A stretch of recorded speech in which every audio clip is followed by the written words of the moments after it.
हमारे लड़का भी बूढ़े हो गए।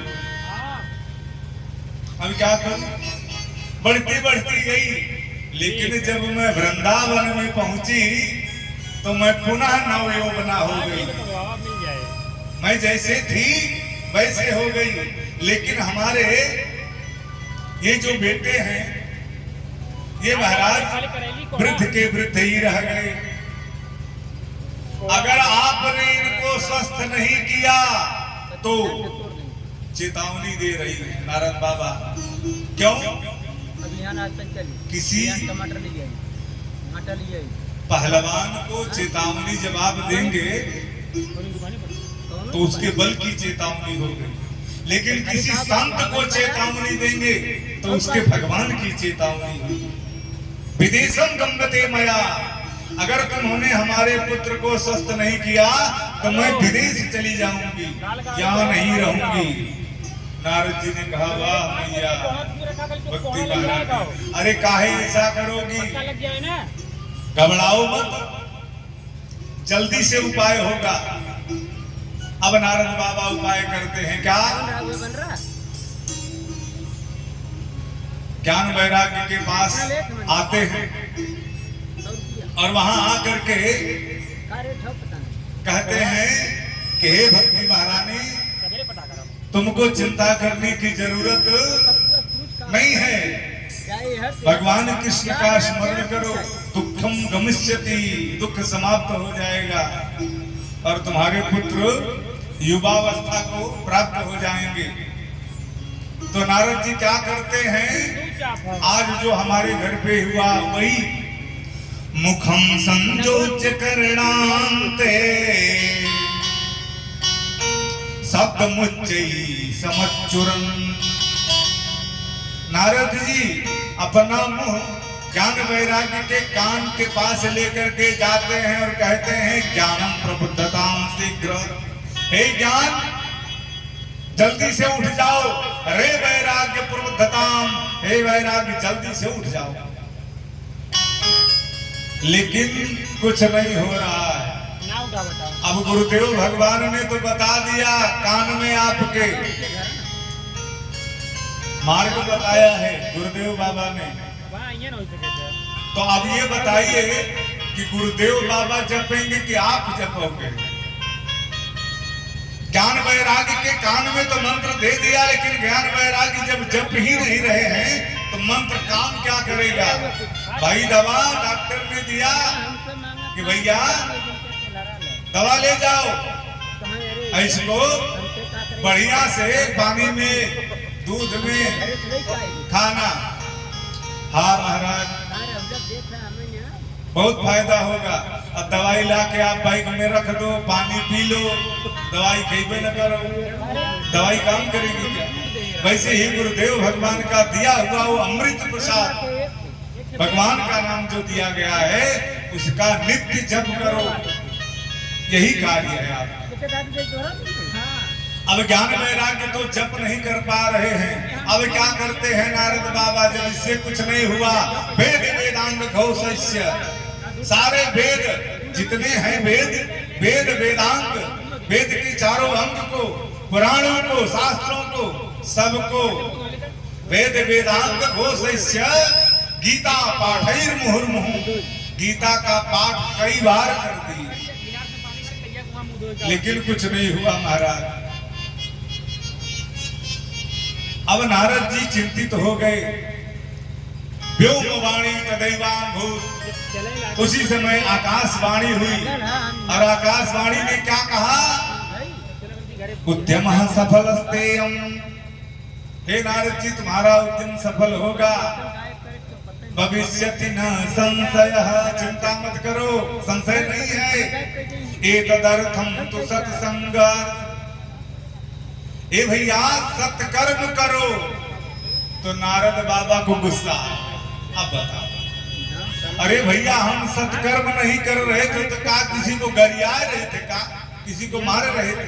अरे वेद वेदांत घोष करने का मतलब क्या हुआ? सत्संग ही तो कर रहे थे। गीता पाठ है मुहुर्मु, गीता का पारायण कर रहे हैं। हाँ तो क्या हुआ, नारद जी को गुस्सा आया। अब भाई तब इसकी व्याख्या करो कि हम क्या सत्कर्म करें, अगर ये सत्कर्म नहीं है तो क्या करें। लेकिन व्योम वाणी ने कुछ बोला नहीं। और जब वहां सारा चूरन चटनी लगा दिए और ज्ञान वैराग्य उठे नहीं, तो नारद जी को झटका लगा 440 वोल्ट का। अरे बाप रे बाप, हमसे जब ये नहीं ठीक हो रहा है तो क्या होगा। अब कहाँ जाऊं, चलता हूँ हरिद्वार धाम, जो हरि का द्वार है वहां चलता हूँ। और मैं वही दौड़ा दौड़ा आ रहा हूँ महाराज। इसीलिए भगवान के कीर्तन भी हमसे नहीं हो पा रहे, क्या करें। ओहो, ऐसी बात है। अरे बस इतने के लिए तुम परेशान हो। नारद बाबा ने कहा, अरे हमने वेद वेदांग घोष ऐसे गीता पाठ है मोर मोह इतना बड़ा हमने उपाय कर दिया और इनको कुछ नहीं हुआ। अरे वो इतनी छोटी बात। और हमने जिससे ऋषि महर्षियों से पूछा, किसी के आश्रम में जा रहे हैं पूछने के लिए नारद बाबा, और बाबा जी को पता चल गया कि नारद जी प्रश्न पूछने आ रहे हैं, तब वो मौन धारण कर लेते हैं। नारद जी के आगे कौन बोलेगा भाई। जैसे एक एमडी डॉक्टर झोला छाप से पूछे कि बताइए जब खजली होने लगे शरीर में तो कौन सा बेड दिया जाएगा, तो एमडी पूछेगा तो झोला छाप क्या बताएगा। आप सोचिए, नारद जी एमडी है और जो झोला छाप वहां ऋषि थे वो क्या बताते हो, इसलिए तो परेशान थे। अब नारद बाबा इनको जब बताए कि भैया अब क्या करूं मैं, तो कहा तुम चिंता मत करो। कहा तो क्या करूं।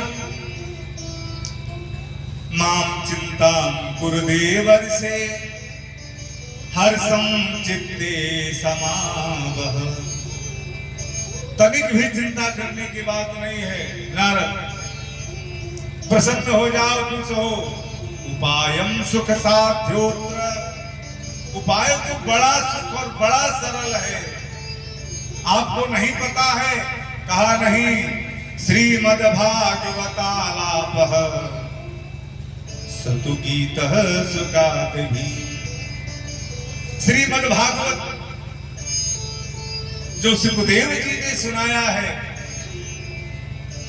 उसी कथा को कह दो, सारी विडंबना समाप्त हो जाएगी, स्वस्थ हो जाएंगे, युवावस्था को प्राप्त हो जाएंगे। नारद जी ने कहा भैया ही बताओ। अब आपने कहा कि भागवत सुनाए दो, भागवत जी कहां से निकले हैं, वेद से। और ये बताओ जब वेद से निकले हैं तो हम मूलई के पकड़े हैं, अब मूलई को सुनाए डाले कुछ नहीं भावा। नारद जी को समझाते भैया अच्छा ये बताओ, आम को तो देखा आपने, हाँ उसका फल मीठा होता है, हाँ।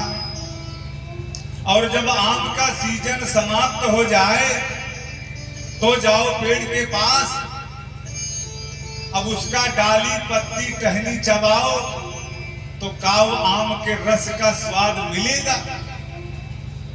कहा नहीं भैया नहीं मिलना है। कहा तो वैसे ही वेद का जो पका हुआ फल है वो क्या है, श्रीमद् भागवतम। ये सारे वेद का निचोड़ है भागवतम, और इन्हीं को सुनाओ। तो नारद जी ने कहा भैया बाप से बढ़िया वक्ता कोई नहीं मिलेगा, कृपा करके आप ही चलो। व्यवस्था हुई हरिद्वार धाम में। क्यों हुई, क्योंकि ऊपर वहां से पर्वतीय क्षेत्र भी उतना ही पड़ता है जितना नीचे पठारी क्षेत्र पड़ता है। तो नीचे के संत महात्मा गृहस्थ थोड़ा ऊपर चले जाएंगे और ऊपर के जितने संत महात्मा गृहस्थ हैं वो थोड़ा नीचे चले आएंगे तो सबको कथा मिल जाएगी। इस तरह से वहां आए और बालिका की बेटी बनी और बालुका की वेदी बना करके आज कथा कहने के लिए जैसे ही बैठते हैं, सनत कुमार जी, नारद जी यजमान बनते हैं और पता नहीं कैसे तब तक सारे ऋषियों को यह पता चल लिया कि भैया वहां नारद जी को तो सनत कुमार कथा सुना रहे हैं। चलो सब लोग चलते हैं। भृगुर वशिष्ठ चमनास्य गौतमो मेधातिथिर देवल देवरातौ। जितने बड़े बड़े महात्मा थे, रामस तथा गादिसुत साकलु, परशुराम, गादिसुत, परशुराम, मृकंड, पिप्लाद, योगेश्वरो, व्यास, पराशरो, छाया, सुकौ, जाजली, जितने बड़े बड़े महात्मा थे वो समस्त महात्मा सहपुत्र शिष्याः, अपने पुत्र और शिष्य के साथ वहां प्रकट हो गए और प्रकट होकर के क्या कर रहे हैं, अब कथा सुनने लगे। और आज जब पहले दिन की कथा हो रही है, तो जब कीर्तन हो रहा है तो सनत कुमार भैया गा नहीं पाते, तो जो गा नहीं पाता है तो हथौड़िया ही बजाता है, तालियां ही बजाता है। इसीलिए लोग कहते हैं जय शब्द नमः शब्द, शंख शब्द तथैव च, शंख भी बज रही है, उसका भी शब्द हो रहा है। और कथा में क्या हो रहा है, कुमार क्या बता रहे हैं, सदा से प्यार श्रीमद् भागवती कथा। सदा सुनना चाहिए, हरदम सुनना चाहिए। किसी ने कहा भैया कब तक सुने, कहा हरदम सुनो। कहा हरदम कब तक, कहा आलयम। कहा आलयम मतलब जब तक इसमें मिल न जाओ तब तक सुनो। पियो कितना पियो, जब तक तुम इसमें घुल मिल न जाओ तब तक पियो। यस्या श्रवण मात्रेण, इसको मात्र श्रवण करने से ही, इसमें कुछ और करना नहीं है कथा में, खाली श्रवण करने से ही हरिश्चित्तम समाश्चरे। भगवान विष्णु, भगवान श्याम सुंदर आकर के आपके चित्त में विराजमान हो जाएंगे। एकम भागवतम शास्त्रम मुक्तिदानेन गर्जितः। अब सारे ऋषि महर्षि वहां जो थे वो गर्जना करने लगे, भैया एकम भागवतम शास्त्रम मुक्तिदानेन गर्जति। गर्जना करके कहते हैं कि भागवत जी एक ऐसे हैं कि मुक्ति के प्रदाता हैं, इनको सुन लेने के बाद मुक्ति प्राप्त हो जाती है। और कथा हो ये रही है भैया, उसी के बीच में क्या हो जाता है, भक्ति सुतौ तौ तरुणौ गृहीत्वा, भक्ति सुतौ तौ तरुणौ गृहीत्वा, भक्ति सुतौ तौ तरुणौ गृहीत्वा, भक्ति सुतौ तौ तरुणौ गृहीत्वा। कैसे प्रेमैक रूपा सहसा विरासी, प्रेमैक रूपा सहसा विरासी। क्या करना है, बोलो कि क्या कर रहे हैं, भक्ति सुतौ तौ, भक्ति के दोनों पुत्र ज्ञान और वैराग्य तरुणौ युवावस्था को हो गए और प्रेम के रूपा, प्रेम में मगन होकर के क्या करते हैं, सहसा तुरंत प्रकट होकर के क्या करते हैं, आपको करना है। क्या करना है? श्री कृष्ण गोविंद हरे मुरारे, श्री कृष्ण गोविंद हरे मुरारे, श्री कृष्ण गोविंद हरे मुरारे, श्री कृष्ण गोविंद हरे मुरारे, नाथे नामा निमुहुर बदंती, नाथे नामा निमुहुर बदंती, नाथे नामा निमुहुर बदंती। क्या कह रहे हैं कि भैया और संसार में कुछ नहीं है, श्री कृष्ण गोविंद हरे मुरारे, यही गाओ यही भजो बेड़ा पार है। तुलसी भीतर बाहर जो चाहो जिया, अपने भीतर और बाहर अगर आप उजाला देखना चाहते हो तो क्या करो? राम रामेति गर्जन, राम के नाम का सदैव गुंजार करो। ऐसे तो प्रथम दिन है, समय भी तो बहुत हो रहा है, लेकिन थोड़े में थोड़ा समय और लेंगे आप लोगों का। इस तरह से जब ज्ञान और वैराग्य आकर के ताता थैया नाचने लगते हैं, दोनों भैया जब नाचने लगते हैं और भक्ति महारानी नाचने लगती है, तो भक्ति जब आती है ज्ञान को, तो वैराग्य हो जाता है दुनिया से। और जब वैराग्य हो जाता है तब क्या बचता है? मात्र एक भक्ति बचती है। ज्ञान के जो ज्ञान का पंथ है, ज्ञान के पंथ कृपाण की धारा, ज्ञानी जो होता है वो गिर सकता है, वैराग्य को राग आ सकता है, लेकिन जो भक्त होगा उसे कोई बदल नहीं सकता। इसलिए सबसे बढ़िया क्या है? ज्ञान नहीं चाहिए हमको, वैराग्य नहीं चाहिए। जो पहली सीढ़ी है भक्ति की, वही लास्ट पराकाष्ठा की सीढ़ी है भक्ति, पहली भी और अंतिम। क्यों? अगर श्रद्धा नहीं होगी तो आप पढ़ाई पढ़ नहीं सकते, ABCD नहीं आएगा, क ख ग घ नहीं आएगा, बालक बालक बालिका नहीं आएगा। क्यों? लगन नहीं होगी। और जब लगन नहीं होगी तो क्या करोगे आप?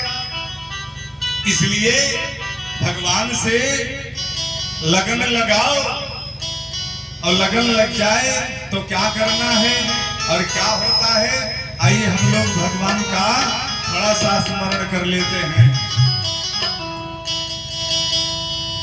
लगन तुमसे, ये मैं नहीं कह रहा हूं, ये ज्ञान वैराग्य कह रहे हैं। लगन तुमसे लगा बैठे, लगन तुमसे लगा बैठे, जो होगा देखा जाएगा। लगन तुमसे लगा बैठे, जो होगा देखा जाएगा। लगन तुमसे लगा बैठे, जो होगा देखा जाएगा। लगन तुमसे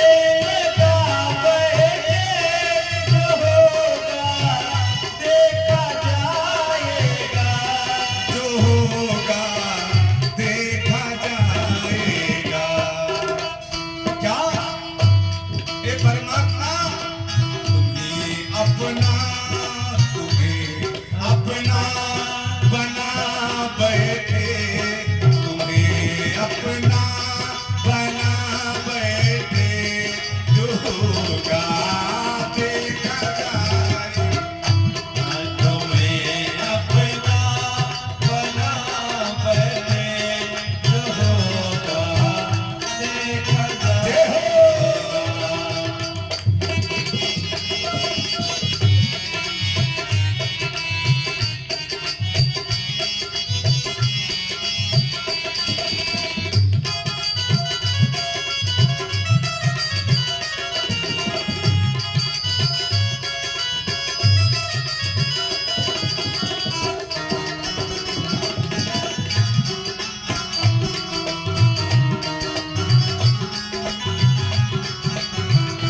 और साधक क्या कहता है? साधक क्या कहता है? ज्ञान वैराग्य यहाँ क्या कह रहे हैं? ए भैया, हमारा चैलेंज सुन लो। क्या चैलेंज है? कभी दुनिया से डरते थे तो छुप छुप याद करते थे।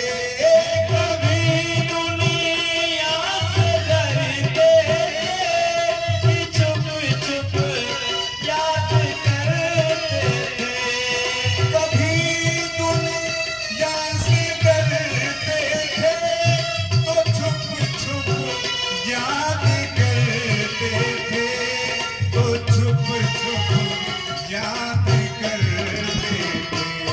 लो अब पर्दा हटा बैठे, लो अब पर्दा हटा बैठे, जो होगा देखा जाएगा। लो अब पर्दा हटा बैठे, जो होगा देखा जाएगा। लगन तुमसे लगा बैठे, लगन तुमसे लगा बैठे, जो होगा देखा जाएगा।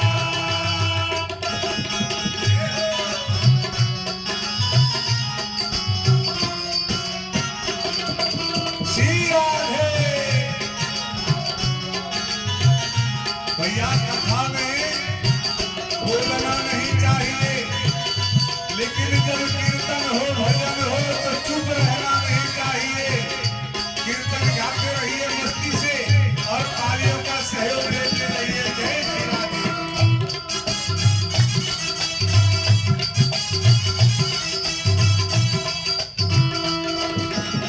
और क्या कहता है? कभी हमको डर था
वो चैलेंज कर रहा है, तेरी गलियों में आ बैठे, तेरी गलियों में आ बैठे, जो होगा देखा जाएगा, तेरी गलियों में आ बैठे, जो होगा देखा जाएगा।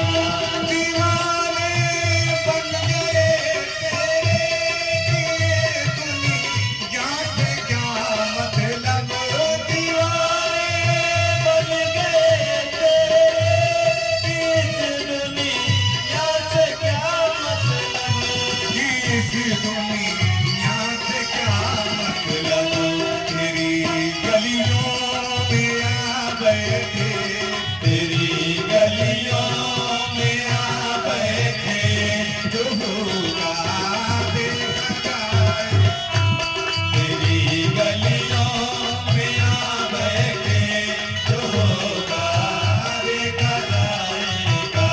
तेरी गलियों में आ बैठे, जो होगा देखा जाएगा, तेरी गलियों में आ बैठे, जो होगा देखा जाएगा। तेरी गलियों में आ बैठे, जो होगा देखा जाएगा।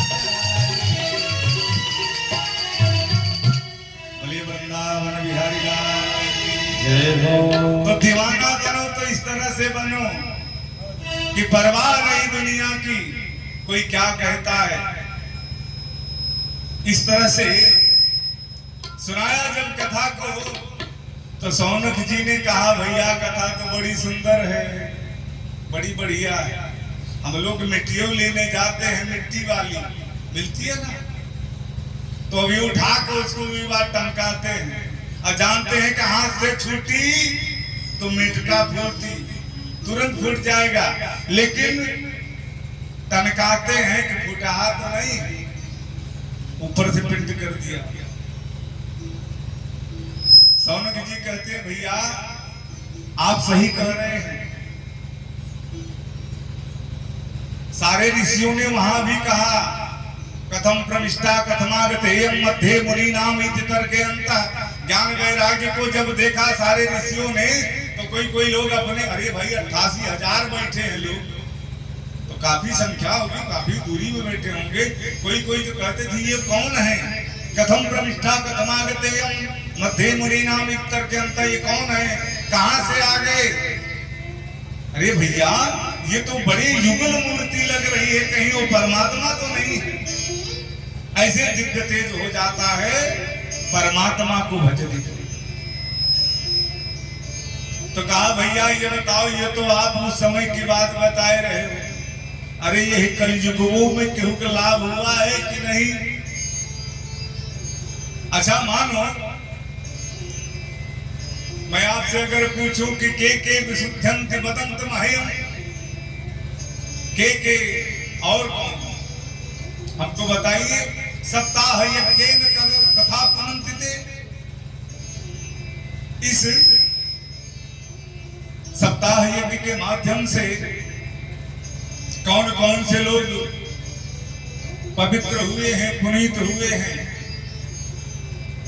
इनका वर्णन तो आप कर ही रहे हैं, लेकिन जरा सा सोचिए, ये मानवाह पाप कृतस्तु सर्वदा, ऐसे लोगों के बारे में बताइए। ये मानवाह पाप कृतस्तु सर्वदा सदा दुराचार रता विमार्गगाः क्रोधाग्निदग्धा अगिनाश्च कुटिलाश्च कामिनः। भैया ऐसे व्यक्ति को बताओ जो सदा पाप परायण हो, पाप ही करता हो, दुराचार बड़ा दुराचारी हो, रता विमार्ग का जो अपने मार्ग को भी छोड़ दिया, क्रोधाग्नि हो, क्रोधी व्यक्ति हो, और कोई जल करके मर गया हो, क्रोधाग्नि दग्धा अग्नि से जल गया हो, कुटिला जो कुटिल हो, कामिना जो कामी हो। भैया ऐसे में सप्ताह यज्ञ कलौ गुणंदिते, क्या ऐसा भी कोई कथानक है अब सूत जी सौनक जी से कहते हैं, महाराज एक बड़ी सुंदर छोटी सी मनोरम कथा है। एक बड़ा सुंदर गांव था जिसके किनारे किनारे नदी बहती थी, तुंगभद्रा नाम की नदी बहती थी। आइए मैं आपको एक कथानक सुनाता। कौन कह रहा है? सूत जी सौनक जी से। और उधर यही कथा परीक्षित जी को सुखदेव जी सुना रहे हैं। अत्र ते कीर्तयिष्याम। भैया हम जो आपको सुना रहे हैं इतिहासम पुरातनम, ये इतिहास है। क्या है? यस्य श्रवण मात्रेण पापहानि प्रजायते। इसको सुन लेने से आपके अंदर कोई पाप होगा तो उसको भी समाप्त कर देने की क्षमता कौन रखता है? ये कथानक। तुंगभद्रा तटे पूर्वम, तुंगभद्रा के नीचे तट पे वहां सारी जातियां थी। ये नहीं उसमें ये नहीं थे, सारे लोग थे। और एक ब्राह्मण भी थे। और ब्राह्मण इतने सरल थे, लेकिन था जितने ब्राह्मण जी सरल थे उतने उनकी धर्म पत्नी गड़बड़।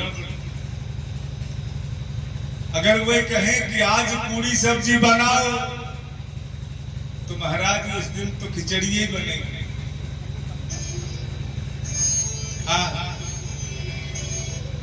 अगर आज नाश्ता में छोला भटूरा बनाना है तो महाराज चना कौर के दे दीजिए। लेकिन उस ग्राम में जो आचार्य जी थे, आत्मदेव पुरे तस्मिन् सर्ववेद विशारद। आत्मदेव नामक जो ब्राह्मण थे वो सर्ववेद विशारद, वेद उनको कंठ था, ज्ञात था, वेद को जानते मानते पहचानते सब कुछ थे। लेकिन अब क्या करूं राम, मुझे बुझा मिल गया। जब पत्नी ही गड़बड़ मिल गई, ये बेचारे दिन भर कथा पूजा करके आते, शाम को जब मार्ग में आते बाबू साहब पहुंचे, अरे पंडित जी अपने पत्नियों के लिए आए जावा करो, यहाँ गांव में तांडव मचा देती हमारा। यही तो इनकर हाल हो गई कि जिस दिन नारद कछु न पावे एक हाड़ में कुकुर बजावे। लोग कहते हैं ना, बहुत लोग गांव में जो झगड़ा लगाने वाला होता है उनको कहते हैं नारद। इस तरह से बड़ा सामंजस्य बन गया उनके जीवन में। बेचारे बड़े परेशान। एक उनके पास आम का वृक्ष, उसमें भी फल नहीं लगता। एक गैया है वो भी बंझा है। अधर्म पत्नी को आए भी 20 वर्ष हो गया, पुत्र नहीं प्राप्त हुआ। महाराज क्या करें, आत्मदेव तो वैसे बड़े दुखित है। लेकिन जब गांव के लोग तो उलाहना देते, महाराज अरे इनको भी कुछ शिक्षा दे दो। बाहर क्या शिक्षा दे, तो पहले घर में शिक्षा दो। ये बेचारे उब गए कि कहूं से केहू आवे दूर दराज से तो एक गिलास पानी मिले के चाहिए, तब तक चाट हो हम दे वाले पवित्र।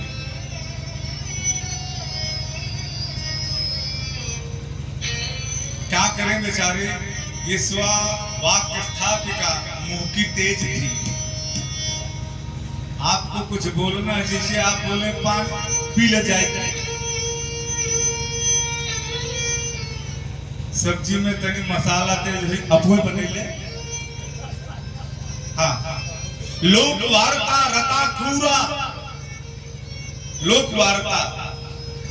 अब क्या वो बड़ बड़ बोलती रहती ना। तो बहुत लोगों को देखा होगा आप लोगों ने, अपने मन ही बोलते, कोई नहीं तब भी बोलते। प्रायसो बहुजल्पिका हरदम बोलती रहती, सूराज गृह कृत्येषु, लेकिन वो भोजनालय में सूरा बहुत प्रधान थी, लेकिन दूसरे के लिए नहीं। जब पंडित जी चले जाए पूजा करवावे, महाराज तब मालपुआ बने बढ़िया बढ़िया पाओ।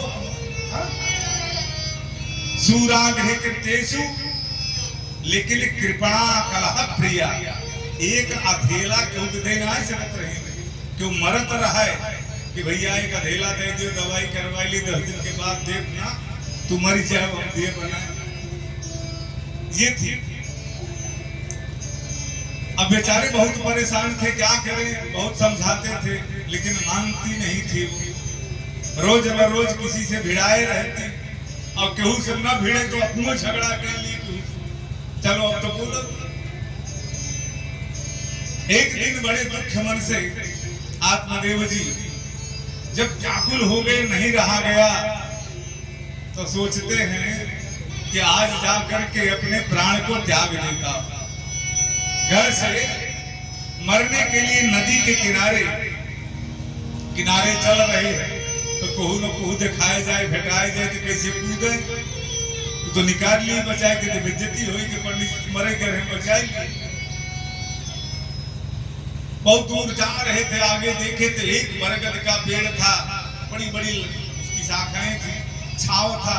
दोपहरी हो गई, परेशान हो गए, बैठ गए और शीतल जल का पान करके वहीं आराम करने लगे।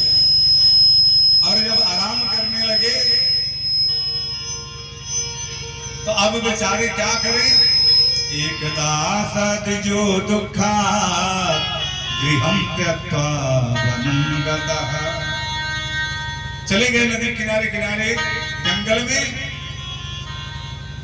और अब वहां पहुंच करके उसी बट वृक्ष के नीचे जलपान वलपान करके अपने कर्म पर रो रहे कि हे विधाता, इस जन्म में मुझे इतना विद्वान बना के ही क्या किया तूने, मेरा जन्म लेना ही व्यर्थ हो गया। मेरे पितर जब आकाश मार्ग में मुझे देखते होंगे तो क्या कहते होंगे कि अरे आत्मदेव, तूने अपने कर्म का पालन नहीं किया।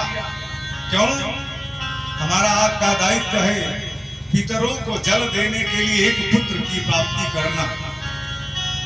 जब तक एक पुत्र आपने प्राप्त नहीं कर दिया है, तब तक आप पितरों से उन्नीन नहीं है। क्यों? पितरों को पिंडदान कौन देगा? आपकी ही शाखा तो आगे देगी। आत्मदेव जी इस उलझन में परेशान हैं और रो रहे हैं।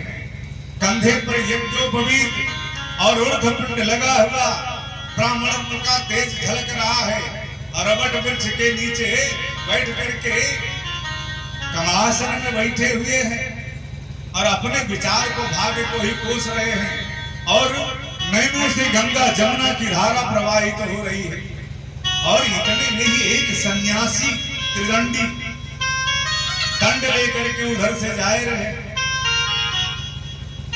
और देखते हैं वटवृक्ष के नीचे एक कोई तेजस्वी महात्मा दिख रहा है, अश्रु की धार चमक रही है। ऐसा न हो कि भगवान का बड़ा प्यारा हो, भगवान के लिए वो रो रहा हो। चलो मिलते हैं। यति सन्यासी दंडी बाबा आए और कहा, कथम रोदसी विद्वत्वम काते चिंता बलीयसी पद तुम सत्वरम मह्यम स्वस्य दुःखस्य कारणम। हे ब्राह्मण देव, कथम रोदसी, क्यों रो रहे हो?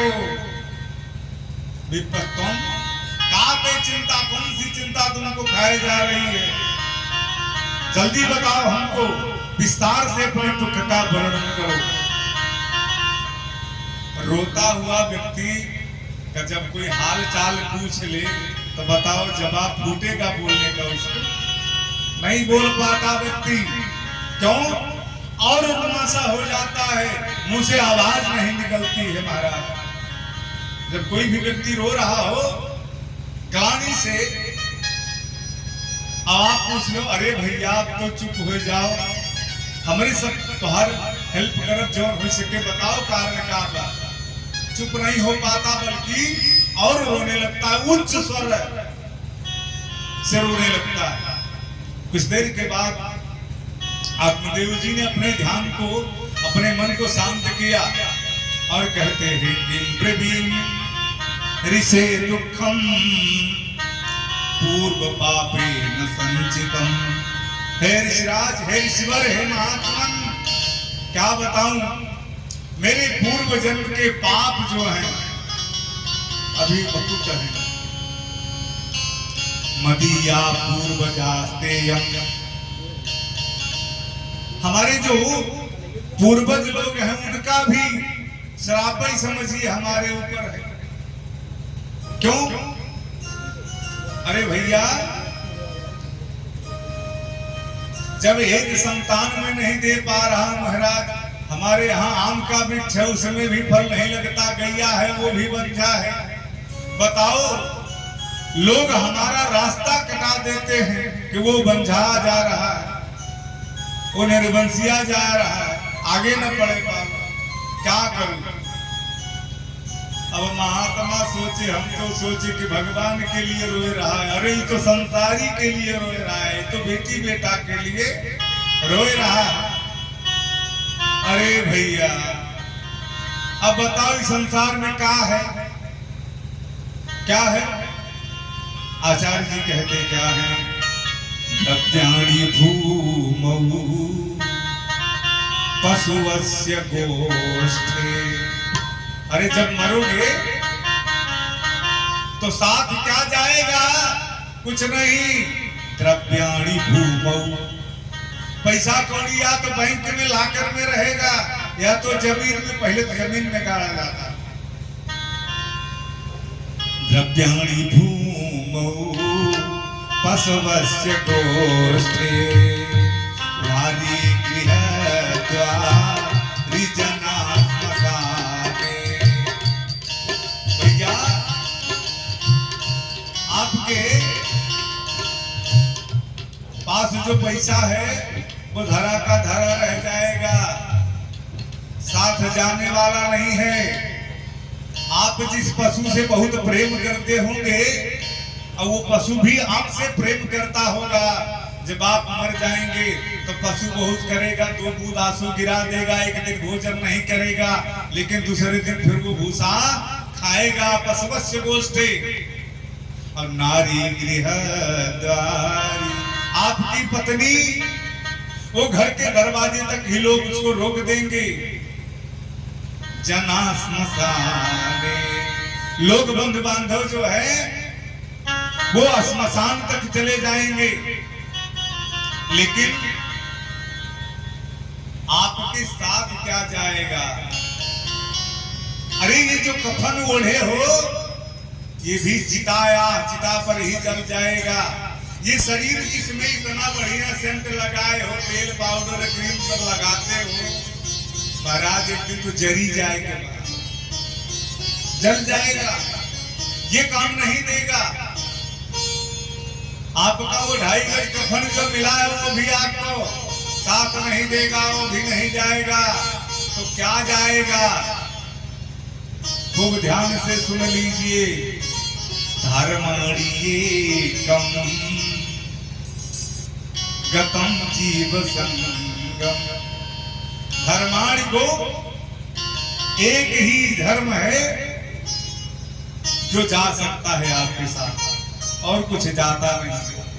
तो आत्मदेव, आप तो विद्वान हो भैया, अरे क्या इस संसार में पड़े हो? परमात्मा को देखो। मुंचा ज्ञानम प्रजा रूपम वरिष्ठो कर्मणागति विवेकम तू समासाध्य त्यज संसार बंधना। अरे तुम ध्यान करके तो देखो, ये संसार बंधन कारक है। तैर तोर मोरेर माया, इसी में फंसा रहेगा। और तू आया किस लिए है? आया है तू कहां से, जाएगा तू कहां? इस पर विचार कर ले, हो गया भजन। उस परमात्मा के पास आया है और कहा था कि जा करके भजन करूंगा, और यहाँ आकर के माया में पड़ गया। क्या कर रहे हो? आत्मदेव जी महाराज के महाराज हमहू कथा कही, हमहू जब मंच में बैठी तो हमहू इसे बड़ी बड़ी लच्छेदार भाषा बोली थी। लेकिन जब घर में पहुंचो अब बच्चों की किलकारी मिल जाए, बाबा आ गए, पिताजी आ गए, दादाजी आ गए, महाराज कितनों थकाई लगी रहे, लेकिन अगर पौत्र हमारा ये कह के दौड़ पड़ा कि दादाजी आ गए, सारी थकान समाप्त हो जाते, दौड़ करके पौत्र को गली से लगा लेते हैं। तू कहा जानो महाराज गृहस्थ आश्रम के बाद। लेकिन अब सुनो विप्र, सुनो, इस पंजाल में मत पड़ो, छोड़ो, तुम तो जानते हो सब वेद वेदांग जानते हो, फिर भी इसी में पड़े हो ना महाराज। तो क्या हमको एक बच्चा दो, क्यों?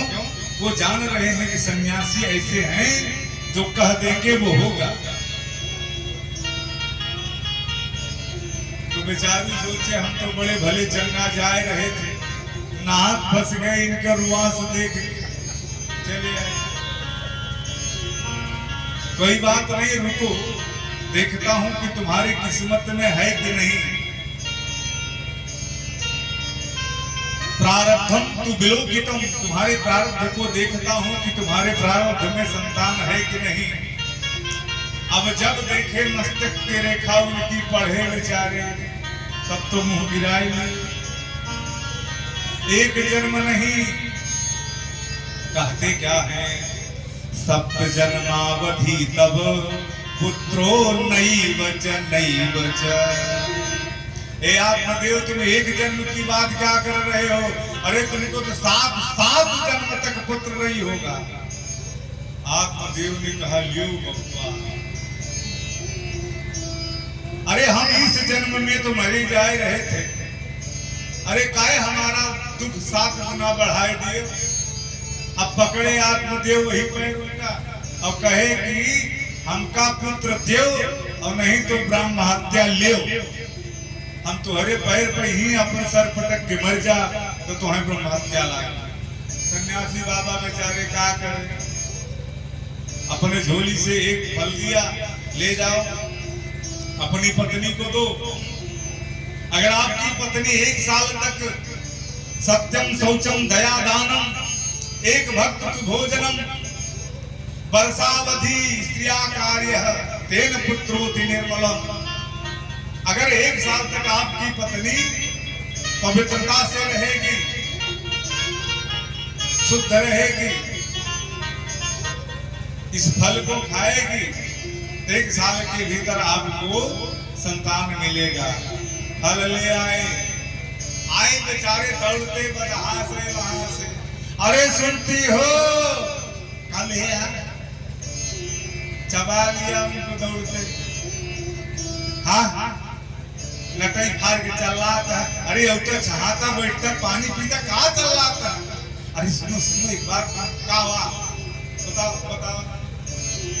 चली गई पास में, ये देखो बाबा ने फलहार प्रसाद दिया है फल का, और अब 1 साल के भीतर हमारे घर में भी लाला होगा, कौनो ठगार मिलेगा।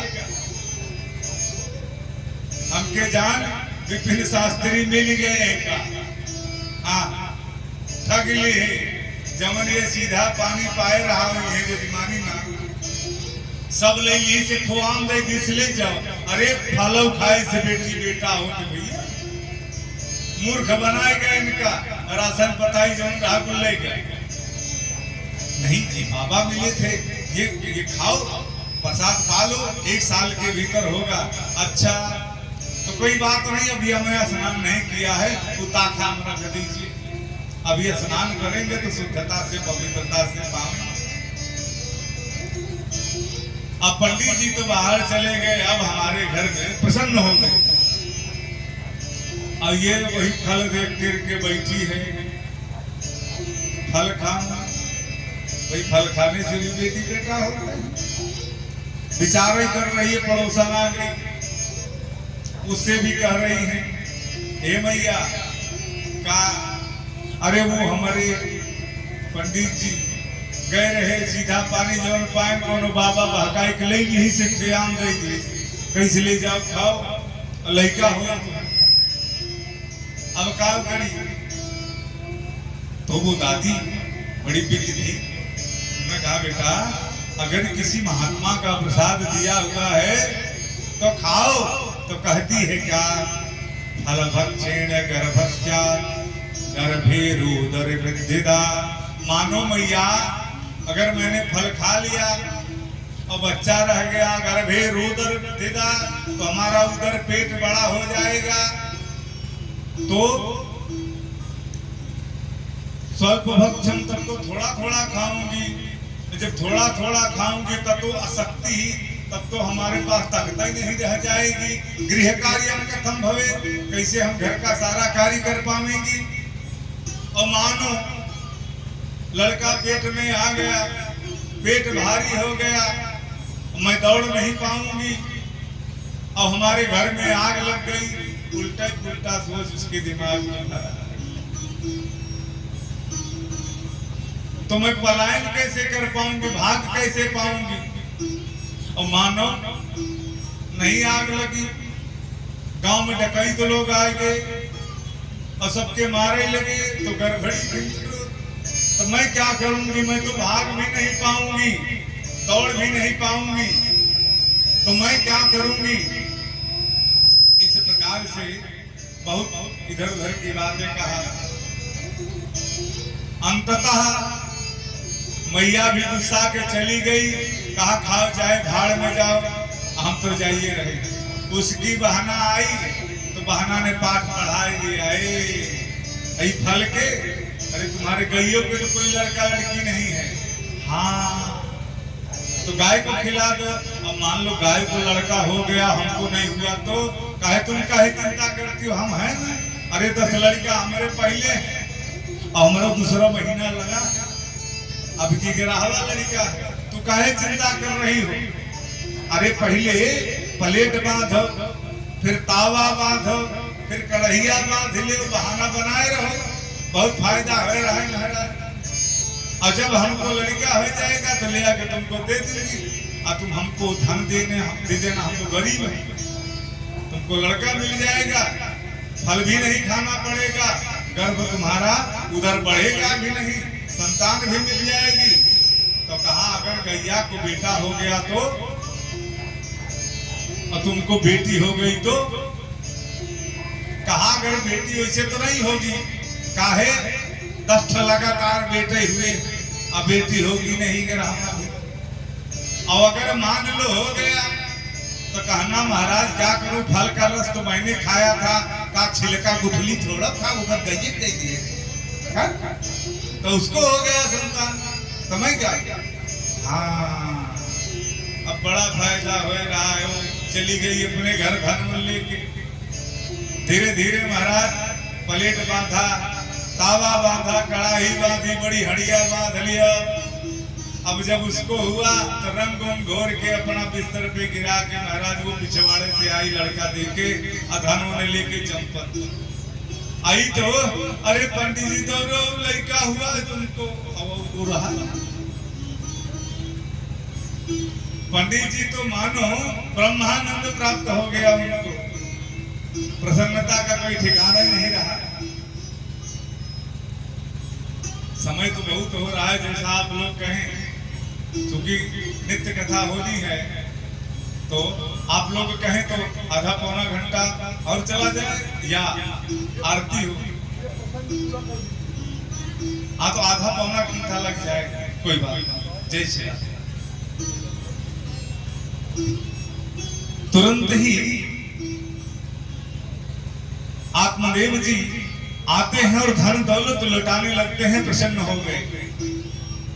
और भैया लोग बधैया गाते हैं तो भौजी और ननद में लेन देन होता है। भौजिया से भौजी को लड़का होगा तो ननदिया तो मांगेगी ना। तो भौजिया क्या कहती है ननदिया से और ननदिया क्या मांगती है भौजी से। आइए आत्मदेव जी के यहाँ बधैया बज रही है, थोड़ा सा आप लोग भी बधैया का आनंद लें। कंगना दैदा भौजी,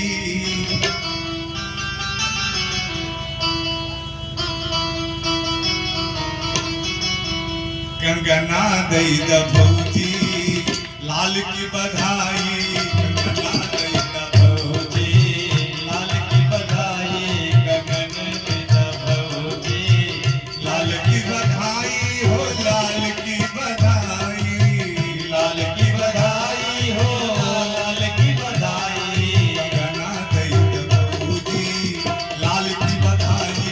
गगन दैदा भौजी, लाल की बधाई। तो भौजिया क्या कहती है, बड़ी चतुर रही। ई हो गगन मोरे ससुर के कमाई, हो गगन मोरे ससुर की कमाई, रुपैया लैल नन दो, लाल की बधाई। रुपैया ललन दो, लाल की बधाई, कंगना दैदा भौजी, लाल की बधाई। गगन दैदा जब मान गई कि चलो कोई बात नहीं, भतीजा हुआ है तो हमारे यहाँ आएगा जाएगा, इसी में ठीक है। नमक का गना सही, रुपये सही, तो कहा कोई बात नहीं, रुपये दे दो। तो भौजिया का कहती है और चला की, ये रुपया मोरे जेठ के कमाई, ई हो रुपैया मोरे जेठ की कमाई, जेठ के कमाई मोरे भसुर के कमाई।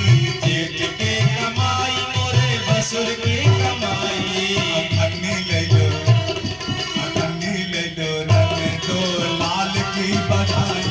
अटली ललन दो, लाल की बधाई, कंगना दैदा भौजी, लाल की बधाई। कंगना दैदा भौजी, लाल की बधाई। नदिया बड़ी सीधी थी भैया, वो ठंडी